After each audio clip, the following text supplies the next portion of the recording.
Agora sim, gente, vamos repercutir a decisão aí da Justiça de Santa Catarina, que liberou o funcionamento de um posto no sistema autosserviço, aquele em que o próprio motorista abastece seu veículo. Será que nós temos os nossos convidados aí, o presidente da Federação dos Frentistas, o Luiz de Souza Arraes, o Antônio Marco dos Santos, que é presidente do Sindicato dos Frentistas de Rio Preto, e também o advogado Dr. Paulo Baria, que é membro da Comissão de Direito Trabalhista da OAB Rio Preto. Começo com o Luiz Arraes, presidente da Federação.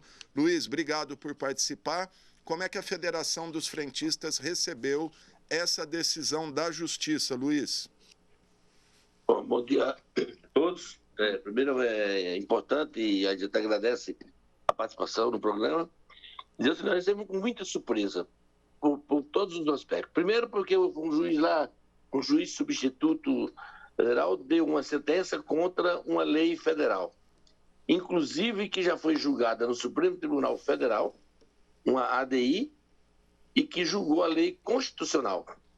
Então, nós fomos surpreendidos, achamos que é um precedente muito perigoso, porque se teve um lá, já tem várias, a gente já tem informação de várias redes de postos, de distribuidoras, que já estão preparando ações similares para apresentar pelo país afora, e quando se abre um precedente desse, é muito perigoso. Agora, nós já ingressamos lá no processo como amigos cures, a Federação Nacional entrou, a Federação Estadual entrou, e nós estamos orientando a todos os sindicatos a entrar também, porque nós somos os terceiros interessados e os mais interessados na ação. Nós tivemos informação ontem que a Advocacia Geral da União recorreu, pedindo a revogação da sentença, recorreu para o tribunal. Isso já é um passo importante, porque a Procuradoria-Geral já fazendo o recurso, já nos ajuda. E nós também estamos entrando lá e pedindo, inclusive, uma suspensão dos efeitos da sentença, até que seja julgado no processo no tribunal, quando chega lá. Nós estamos fazendo todos os esforços, já temos advogados contratados em Santa Catarina, já contratamos um escritório importante no Rio Grande do Sul, porque vai para o tribunal da 4ª região, e estamos atentos a essa demanda. Nós temos informação, em Londrina também teve um processo semelhante e que o juiz negou, não autorizou, porque alegando que tem a lei nacional, e que esse juiz também lá de Santa Catarina, ele não sabia que já tinha sido julgado essa ADI, e que o Supremo Tribunal, inclusive, considerou a lei constitucional. Então, eu acho que não prospera esse tipo de ação. O debate tem que se dar através do Congresso Nacional mesmo, não pode ser judicial, porque já tem decisão judicial na última instância. Então, eu acho que o risco maior que nós corremos é do parlamento. Então, nós temos que combater com todas as nossas forças lá dentro do Congresso Nacional, porque nós entendemos que só o Congresso Nacional pode reverter essa legislação. Tá certo, gente. Está aí o Luiz Arraes, presidente da Federação dos Frentistas aqui do estado de São Paulo. Deixa eu passar para o advogado trabalhista, o Dr. Paulo Baria, ele que é da Comissão de Direito Trabalhista da OAB, para a gente entender como funciona esse tipo de sentença, tendo uma lei em sentido contrário, e qual o risco ou a possibilidade disso se transformar, como disse o Luiz, doutor, ter aí uma repercussão em outras comarcas, outros estados, outros municípios, outros tribunais, enfim, palavra é do senhor. Obrigado, viu, doutor?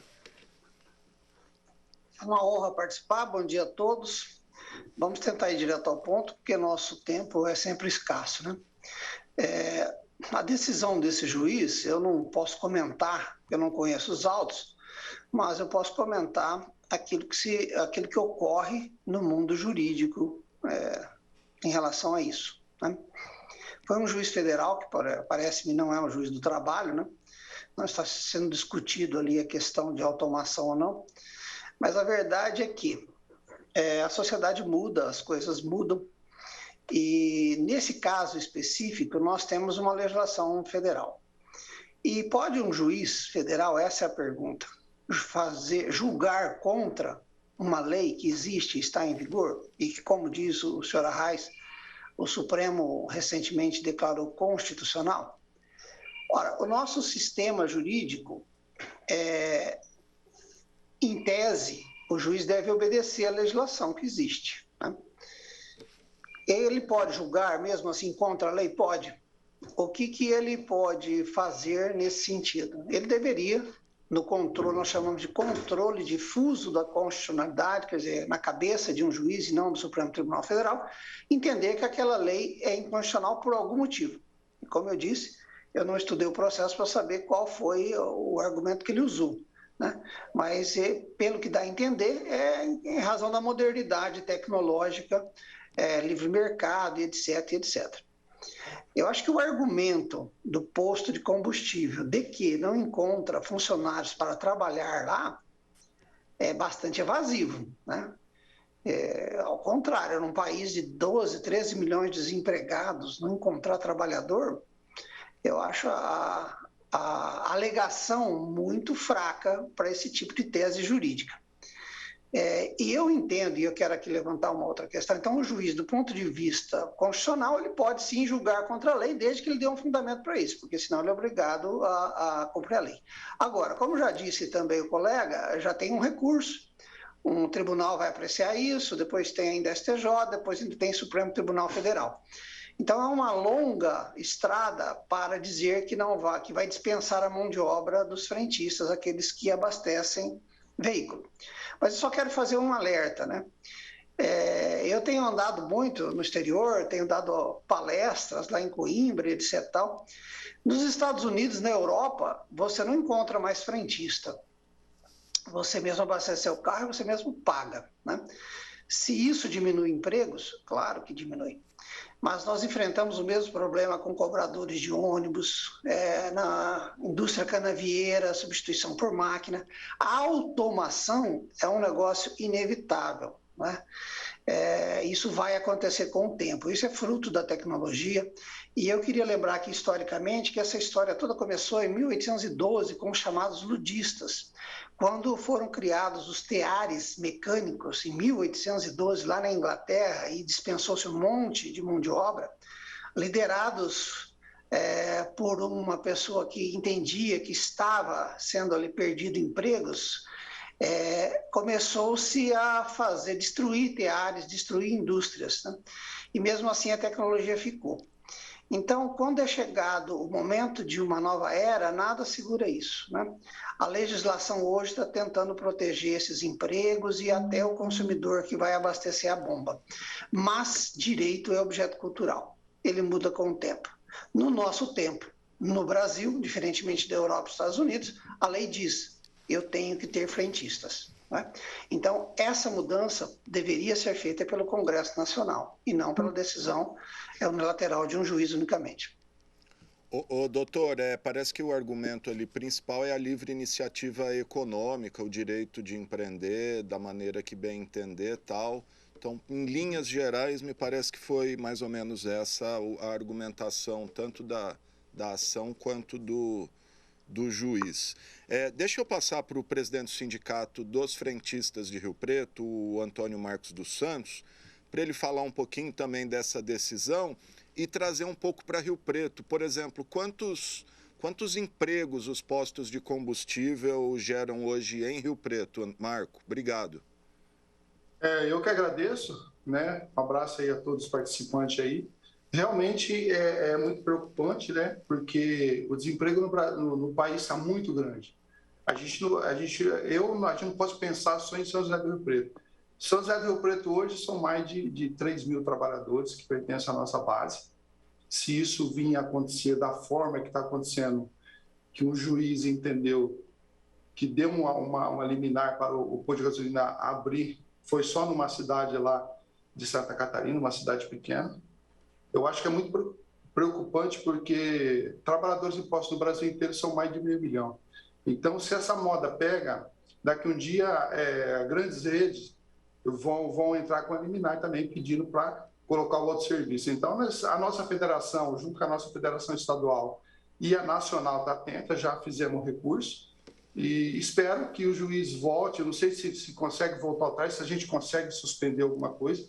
Não sei se o doutor está aí para até explicar melhor com essa decisão dele, se ele pode voltar atrás ou não. Mas nós estamos tomando as providências. Realmente é muito preocupante. Eu acho que a modernidade ela vai vir, mas a grande preocupação é o consumidor estar preparado para abastecer o carro com o assalto que tem. Era um ponto que eu ia abordar aí, né, Luiz, os riscos até disso, né?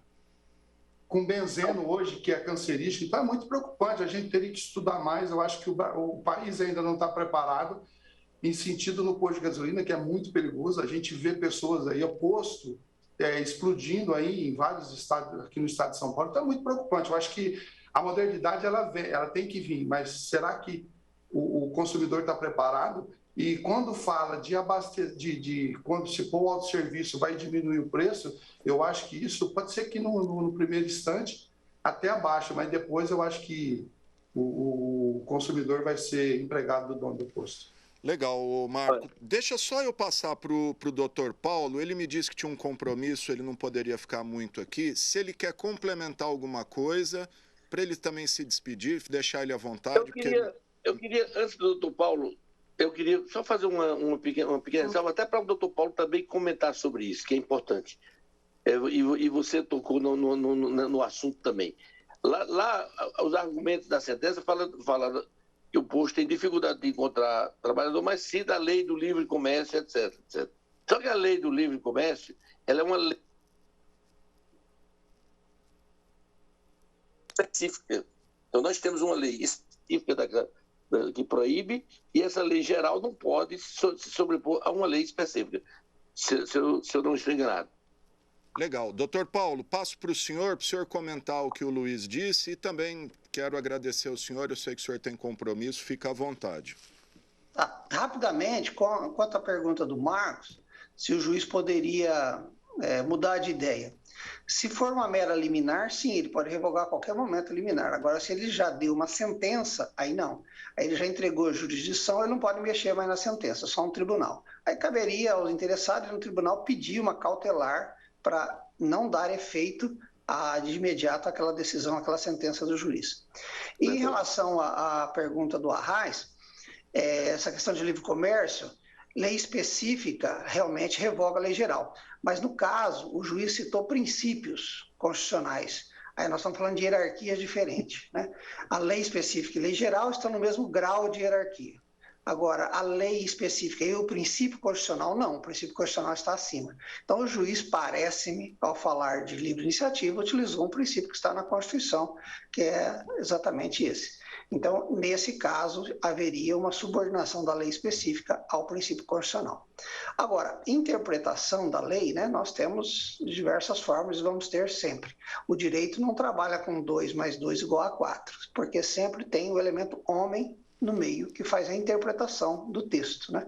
E aí cada um, querendo ou não, coloca a sua carga ideológica na hora de decidir, na hora de interpretar uma lei. Legal, doutor. Deixa eu passar, então, novamente para o Luiz e para o Marco, que foi citado uma coisa interessante, né? As pessoas estão preparadas para todos os serviços ali prestados, não só pelo frentista, mas tem a troca do óleo, enfim, tem ver a água, ver o óleo, calibrar o pneu, até a lavadinha ali no vidro e tal. Quer dizer, talvez isso pese também na hora do consumidor escolher se ele vai num posto de autosserviço ou num posto que vai atender ele melhor, não é verdade? Então, veja só, a coisa é muito mais complexa do que a gente possa imaginar e do que a gente possa citar nessa situação. O que acontece? Acontece o seguinte: primeiro, a gente tem que dizer que nós não podemos ser contra a tecnologia, os avanços tecnológicos que vêm para melhorar a vida do cidadão. Nós temos estudos consistentes, muito bem feitos, de vários órgãos, onde demonstram que a automação no posto de gasolina não traz nenhum benefício, porque ele não reduz o tempo do abastecimento, ele não reduz o preço do combustível, porque o preço do trabalhador na folha de pagamento é apenas 1,8% do preço final da gasolina. Então, não vai absolutamente alterar nada no preço do combustível para o consumidor. Não vai diminuir o tempo. Aí, pelo contrário, vai aumentar o risco, porque quem vai trabalhar não tem a qualificação, então vai aumentar o risco em todos os aspectos, na violência, que é o risco do assalto, do sequestro, porque o posto vai estar lá sem ninguém, vai aumentar o risco de explosão, de incêndio, porque quem está manuseando não tem qualificação para isso. Então, a gente vê que não tem absolutamente nenhum benefício. O que nós vemos é o seguinte: a tecnologia que vai substituir tudo isso vai ser o fim dos combustíveis fósseis. Isso aí é uma coisa que vai acontecer e não é uma coisa que vai demorar tanto tempo. Nos países europeus, você já tem vários países europeus que já tem a data correta para que não vai ter mais combustíveis fósseis. No Brasil, o território de Fernando de Noronha, até 2026, a partir de 2026 já não pode entrar mais nenhum combustível, nenhum automóvel movido a combustíveis fósseis. Então, a Europa, a Holanda, a França, o Japão, tem mais de 10, a Noruega, a Finlândia, tem mais de 10 países que já diz que não vai ter mais, a partir de 2030, 2028, 2035, já está banido o combustível fóssil. Aí sim, aí vem uma tecnologia nova de carro elétrico, a hidrogênio, e aí sim vai acabar a questão dos combustíveis fósseis, e vai acabar a questão dos abastecimentos de combustível. O que acontece? Como o Brasil é um país continental, que tem uma dimensão que cabe quase toda a Europa aqui dentro, e que a nossa matriz energética é totalmente diferente da europeia, porque nós temos aqui o álcool, nós vamos demorar mais tempo para acontecer isso, mas fatalmente vai acontecer. Agora, retirar o fretista não traz nenhum benefício para o setor. Pelo contrário, vai criar o maior monopólio de venda de combustível do mundo,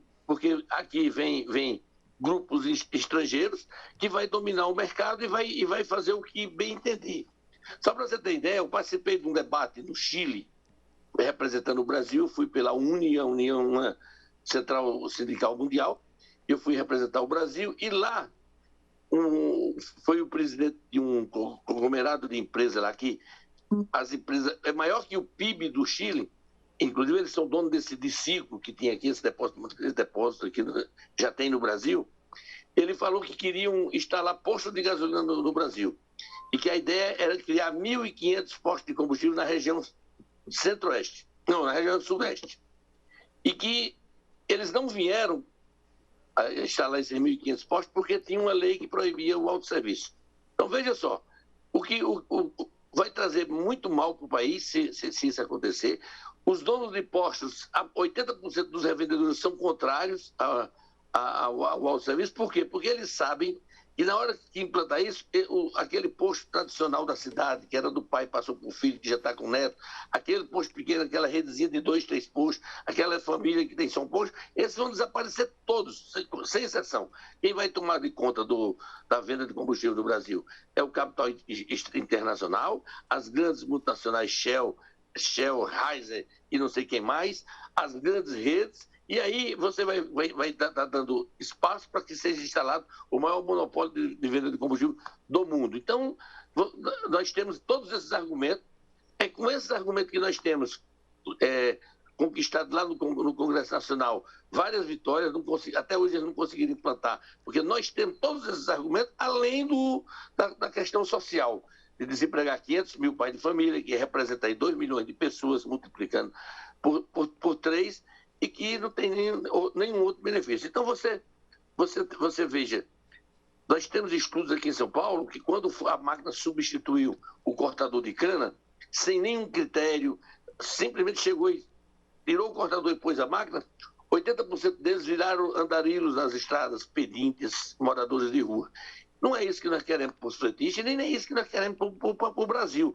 O que nós queremos para o Brasil é que sejam mantidos os empregos, que os empregos de qualidade, os trabalhadores com direitos e tocar para frente. Agora, se tivesse benefício, olha, se tirar os fretistas, a gasolina vai cair o preço aí próximo da metade e não vai voltar a saber, os postos pequenos vão manter. Aí você ia procurar qualificar os fretistas em outra área e fazer. Mas trocar uma coisa sem trazer nenhum tipo de benefício não tem sentido. O único benefício seria o aumento aí no lucro dos patrões, né? E o monopólio. O monopólio. Deixa eu passar para o Marco falar mais um pouquinho da realidade aqui de Rio Preto, porque o que o Luiz falou, aqui em Rio Preto a gente já tem visto postos de um único dono, aí o cara que tem um único posto, maioria já tem fechado e as grandes redes aí, Monte Carlo e entre outras, têm dominado o mercado. É isso mesmo, Marco? Como que você vê esse cenário? Não, com certeza. A preocupação é muito grande, porque a gente não pode se preocupar só com os nossos trabalhadores. A gente tem que se preocupar com aquele dono de posto que tem um postinho de gasolina lá, que, como a Raiz falou, veio do pai, veio do vô. E não é fácil hoje você montar um posto autosserviço. Lembro bem quando, lá em meados de 87, 88, 89, o Carrefour veio com essa modalidade. Foi uma briga muito grande, a gente tivemos que começar a fazer os projetos, fizemos em Rio Preto uma lei municipal, depois uma lei estadual, depois em 2000 veio a lei federal proibindo. E fora a preocupação que a categoria está tendo, o que está tendo de ligação, preocupando, o que a gente vai fazer agora, a gente pede um pouco de calma. Realmente, hoje, as redes, elas estão tomando conta. Você pega uma rede Monte Carlo, quando um postinho compra por litragem, eles compram por metro cúbico. Como você disputa com uma rede dessa? Então, eu acho que quando eu falo que o Brasil não está preparado, tem aquele trabalhador que não tem um cartão de crédito. Como é que ele vai pagar numa bomba autosserviço se tem que ter o cartão de crédito, se não vai ter ninguém? Se não vai ter ninguém para receber o assalto de madrugada, como um consumidor vai ser, e não tem ninguém para proteger ele lá. O frentista não, o frentista ele calibra pneu, ele passa uma água no carro, ele lava um para-brisa. Será que é isso que os consumidores querem? Será que os consumidores querem o autosserviço ou eles querem enfiar água abaixo? Infelizmente, o juiz deu uma autorização para uma empresa que tinha, só para saber, ela tinha 3 postos de gasolina. Ela comprou uma rede de mais de 58 postos de gasolina. Então, só para você ver como é que funciona a coisa. Então, a gente tem que estar muito preocupante, porque precisa ver com o consumidor, se eles querem isso mesmo. Eu acho que vai chegar uma hora que não tem como a gente fugir disso. Vai chegar o autosserviço, mas eu acho que a gente tem que se preocupar. No posto de gasolina não é fácil, é assalto. Embora que dê uma diminuída de assalto, mas tem bastante. Sim. Como eu falei, carro, posto explodindo, é gente que entra bêbado dentro do posto. E a questão daquele que não tem um cartão de crédito para pagar. Pois vão enfiar água lá abaixo e, infelizmente, não vai abaixar o preço do combustível. A gente não pode cair, como você falou, vai encher mais o bolso das grandes redes. Porque aqueles pequenos, infelizmente, vai morrer junto com os trabalhadores frentistas. Sem dúvida. Bom, gente, quero agradecer vocês, agradecer ao Dr. Paulo, não sei se ele está aí ainda, se ele já saiu. Doutor, quer fazer mais alguma consideração para a gente finalizar esse debate, deixar o seu recado aí, fica à vontade. O meu recado é esse, né? Nós estamos vivendo uma nova era, né, disruptiva com a tecnologia. Eu escrevi recentemente um livro sobre subordinação por algoritmo, que encara o problema dos motoristas de Uber, de aplicativo, etc. Tal, a relação de emprego desse pessoal com essas grandes empresas. Mas essa é a realidade que nós temos, é isso que nós temos para o almoço. Qual o entendimento do senhor, doutor? Só de curiosidade aí, o motorista do Uber, ele é funcionário da empresa ou ele é só um prestador de serviço? Então, o TST, o Tribunal Superior do Trabalho, teve várias decisões contrárias ao vínculo. E um mês retrasado tivemos a primeira reconhecendo o vínculo no TST, né?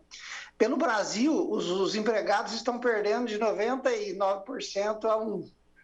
Mas a questão é que, no livro eu trato disso, né? A subordinação ela não precisa ser mais pessoal. No caso da Uber, ela pode sim ser pelos algoritmos. É essa questão que eu trato no livro. Se é empregado ou não, na minha ótica, tem que ver a cada caso concreto. A maioria daqueles que eu vejo é como o autônomo, o pintor de parede, qualquer outro aí que vai à justiça dizendo que é empregado quando era tratado como autônomo. É a mesma coisa. Se houver ali os requisitos da relação de emprego, vai ser empregado, o motorista de Uber. E me parece, né? Os contratos, inclusive, que eu vi da Uber, me parece que são empregados. Mas o que eu queria dizer como palavra final é que nós estamos diante de uma nova tecnologia, de um novo mundo que está se descortinando. Os sindicatos vão ter que se reinventar em razão disso, porque como é que vão se reunir? Mas não tem mais, muito trabalhador não é mais presencial, então vai mudar a forma de fazer greve, vai mudar a forma de fazer movimentos paredistas, de tentar alguma coisa. Eu não sei como vai ser isso, porque eu também não tenho bola de cristal, mas que é um mundo novo e que as coisas vão mudar radicalmente, vão. Felizmente ou infelizmente. Sem dúvida. O que mais preocupa, acho que é a questão social aí, o emprego mesmo, capacitar essas pessoas para elas estarem preparadas para esse novo mundo. Doutor, muito obrigado pela sua participação, pela sua contribuição aqui ao debate. Passo para o Luiz, se quiser se despedir, Luiz, falar mais alguma coisa. Primeiro, eu parabenizar o doutor, que é muito competente e o livro dele deve ser... Eu até quero adquirir, porque deve ser muito importante. Então, nós tocamos num assunto muito interessante que está chegando e que está aí e que não vai ter... Eu acho que o movimento sindical, os movimentos sociais têm que se preparar para confrontar o parlamento, porque quem tem que regulamentar todo o setor vai ser o parlamento, não tem outro jeito. Porque, veja só, a luta em Brasília, né? Você pega o menino do iFood aí, ele pega a moto, vai numa pizzaria com a sacola do iFood, pega uma pizza na pizzaria para levar para uma determinada casa. No trajeto ele sofre um acidente e quebra uma perna ou alguma coisa. Quem é o responsável por isso? O iFood, a pizzaria ou o cliente que ele vai entregar a pizza? Então, isso fica... Ou ele, porque, na verdade, esses garotos já estão se sentindo... Eu sou empreendedor, não sou mais empregado, eu sou empreendedor. Colocado na cabeça deles que eles são empreendedores.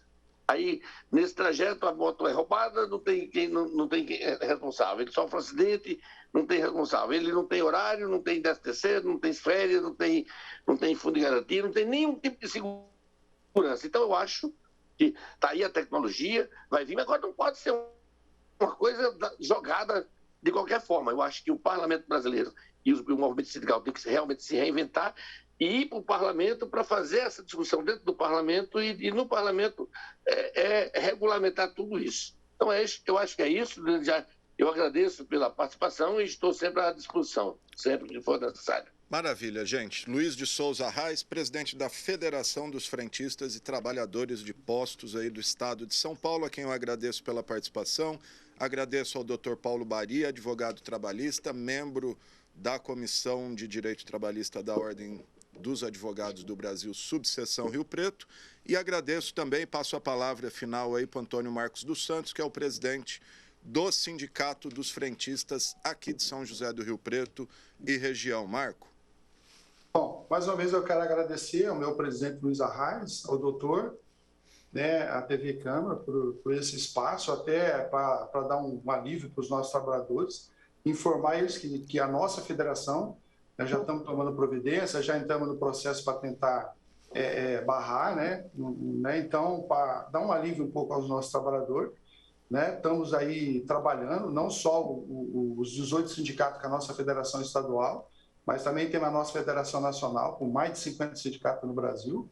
Eu acho que se a maioria das empresas ser automatizada, doutor, acho que a gente não vai ter mais sindicato, a gente não vai ter mais nada. Mas, infelizmente, a vida é assim, o mundo é assim. Nós temos que tentar segurar até quanto a gente puder, proteger os nossos trabalhadores, que estão aí desesperados, ligando, preocupados, e com toda a razão, mas a nossa federação, junto com nós jurídicos, já estamos tomando a providência. Mais uma vez, agradeço a oportunidade de estar aqui na TV Câmara. Maravilha. Obrigado, Antônio Marcos dos Santos, do Sindicato dos Frentistas de Rio Preto, repetindo, o Dr. Paulo Baria, advogado trabalhista, e o Luiz de Souza Arraes, da Federação dos Frentistas aqui de São Paulo. Muito obrigado aos três.